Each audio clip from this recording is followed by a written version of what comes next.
everyone, welcome back to Planning with Raven. So today's discussion is about the numerous of subscription options that are available now to consumers for the low.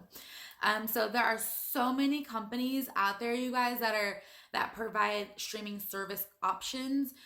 So we have Netflix, Hulu, Disney Plus, we have Amazon Video, we have CBS Access, we have HBO, we have Stars. The list just continues on. And a lot of us do use these streaming services. We have cut the cord with cable companies, and we figure, why pay more for channels that we don't even watch anyway, right?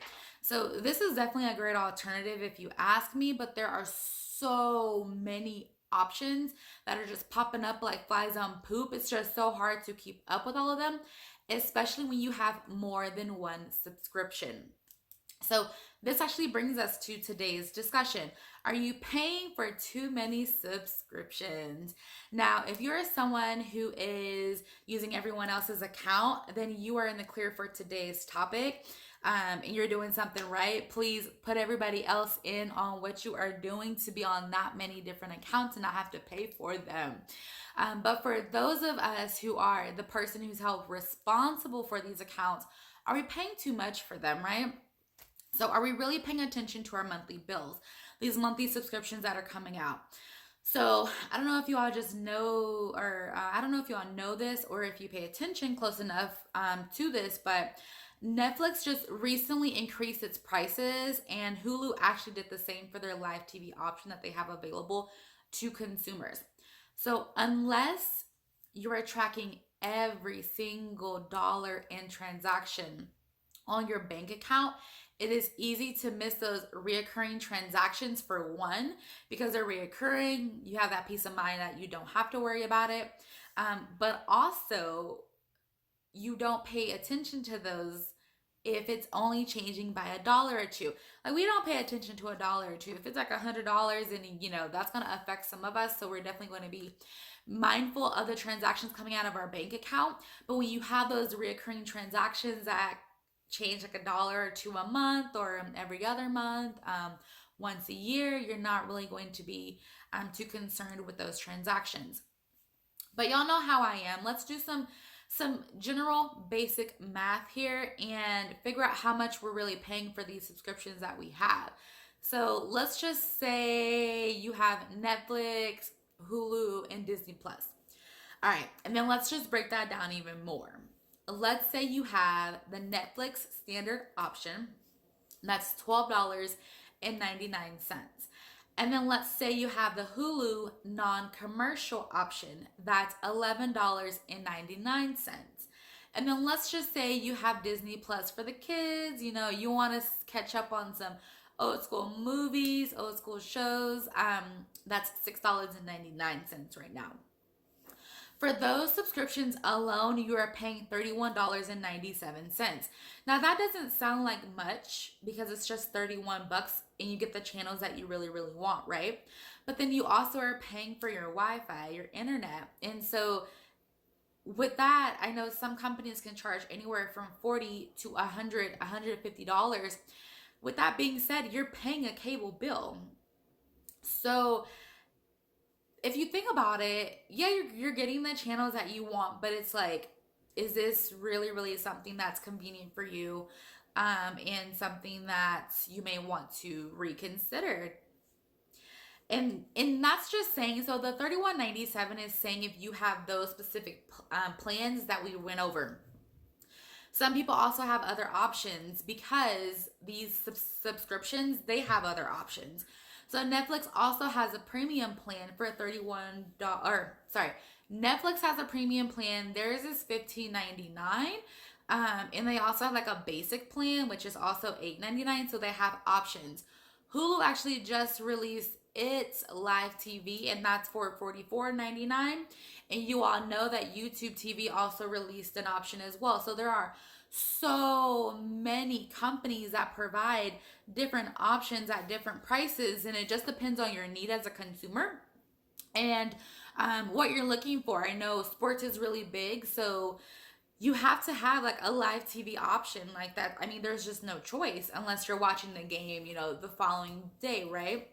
So we've discussed TV subscriptions, but what else are we subscribed to?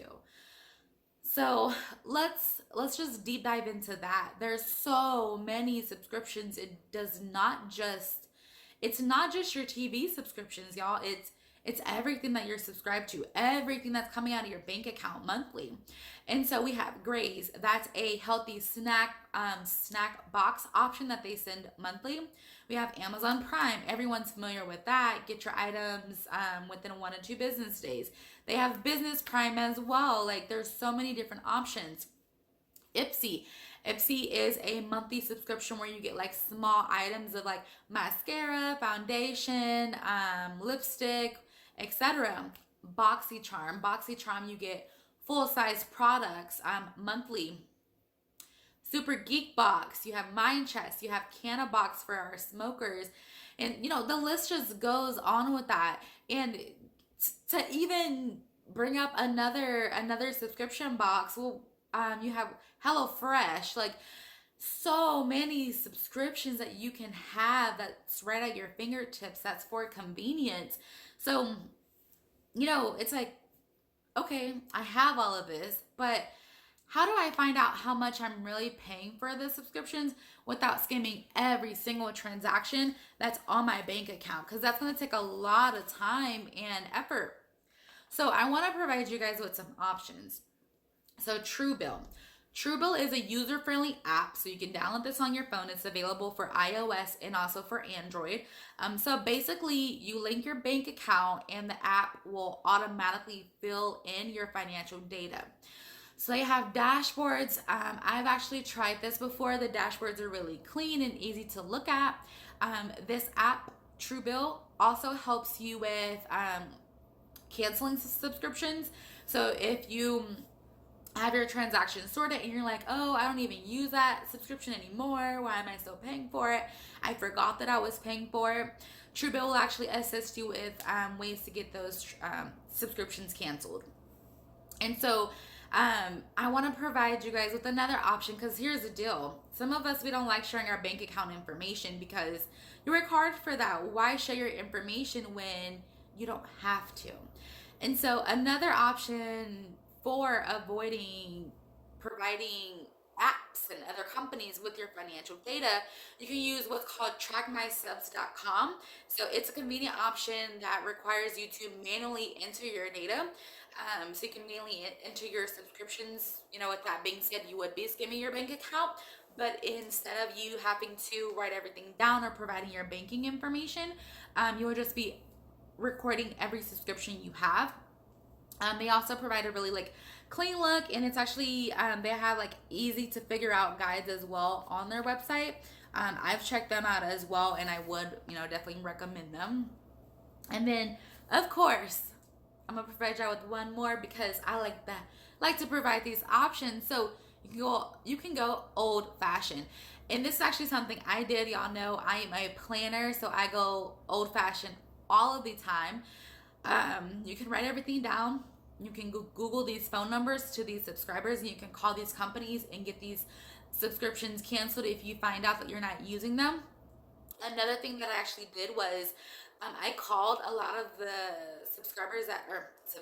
a lot of the companies that I have subscriptions with, and I told them I don't want to pay that anymore. Can we work on getting me a lower rate? What do I have to do? Here's what I'm using right now. Do you guys have a better option, a better plan for me? With that being said, you definitely want to do your research to determine what method is best for you, what you're comfortable with doing.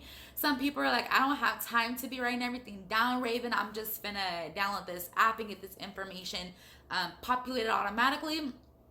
That's totally fine. Truebill will help you get that done. If you don't want to provide your information, trackmysubs.com, a perfect website to go on. And then, of course, you have the manual option as well. And so with that being said, I know that I do focus a lot on manually entering data, and that is because I rely heavily on being able to consciously see what's going on. When you're writing down information, it kind of holds you a little bit more responsible, because you are putting the time in and you are getting things done yourself, it kind of helps you hold yourself accountable. And so, with all of that being said, let's just sum up today. Be aware of where your money is going, whether it be to TV subscriptions, gaming subscriptions. Make sure you are paying for what you are consistently using and something you're using. So, when I say consistently, because some people don't use Disney Plus every month. Like I'm gonna tell you guys, I actually hopped on someone else's account for my Disney Plus because I was like, I want it, but I ain't trying to pay for that. So if that's the case, then good for you. But for people who are paying for all of these subscriptions, you definitely want to evaluate, maybe not monthly, but every quarter, so every 3 months, evaluate what you have, what you're paying for, things along those lines, because that stuff adds up really, really, really fast and we don't think about it. So definitely take advantage of your options when you're sitting down and you're running through your finances. Run through those lovely subscriptions and cancel what's needed. I had Ipsy for about 2 years. Mind you, Ipsy is like $10 a month, so it's not a lot, but I really wasn't using it and I had it for 2 years. So that's, $2,000 almost that I could have spent on something else. Well, not 2,000. Well, yeah, $2,000 I could have saved on something else. So, definitely think about what you have on your account, what you're subscribed to. So I definitely want to thank you all for tuning into Planning with Ravyn. See you all next week. Before I go, please, in the comments, you guys let me know what you're subscribed to, why you're subscribed to it, and why you're interested in it. Thank you all for being subscribers. If you're not subscribed, make sure to subscribe and turn on that bell. See you all next week.